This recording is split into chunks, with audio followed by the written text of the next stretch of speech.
Hello guys, welcome back to Coding with Bobby, and you're watching our ultimate Redux playlist. And in this video we're gonna see how we can set up our actions and reducers. I've already told you actions are the JS objects that contain the changes that should be made in our current state, and reducers take the actions along with the previous state and return the new state. So we're gonna take the same example that we have currently, and we'll make this value as our global state so that all of these counters can use the same value, and if I update in one of the counters, then it should be updated in the global state. So we'll only set up the actions and reducers in this video, and we'll see the further steps in the upcoming videos. So I'll just create one folder of Redux, and our Redux will have actions.js, and it will have reducers.js. You can also make it as TypeScript, no issues, and we'll have one constants.js. And now constant, why we're using it, see, every action has got a type. Like in this case we are going to have a type of increment or decrement, so we can even use string for it, or I'll just create a typo for it, like export const increment, which is going to be increment. So just to skip the typo errors, I'm just going to use this variable export const decrement, and we are going to take decrement like that. Now we'll write our reducer, or first of all let's just write our actions. Now our first action would be to increment the value, right? So this is going to be an increment function, and this will just return type, and type would be our increment, and payload. In our case there won't be any payload, so it can be null, or I can just skip it, right, like that. And similar way I'm going to create a decrement, and we'll just return one object. As I've already told you, action is an object which has got a type and a payload. In this case we don't have a payload, but later on we'll create a to-do, full-fledged to-do app which will have some payload as well. Yeah, this is just for the initiation, just to get the basic concept.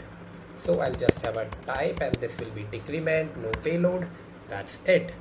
Now we'll write our reducer. Now reducer, generally we also define our initial state in the store or the reducer. I prefer to define my state in the reducer. So I'll create my state const initial state. Now this is a JS object. I can have multiple variables in it, or maybe multiple objects inside it. I'll just have one which is value, like that. And now what we need, we'll create one reducer which is going to take our previous state and also the action. So I'll just create one const and reducer, which is going to take my state, which is going to be initial state initially, and it will take one action. Now if you closely observe, the action can be of multiple type. It can be increment, it can be decrement, so better we use switch. So switch will be on action.type, like that. And we'll just have some case is increment. If it's increment, I'll just return state. See, this is a spread operator. If suppose I've got multiple values in it, suppose like name is gonna be constant name, like that. So in that case it will return me the exact state as it is. Apart from this, it will change only this value. Value will become state.value plus 1, like that. So in this case of increment, it will change the value of this value variable, that will be 1, and name will remain constant, like that.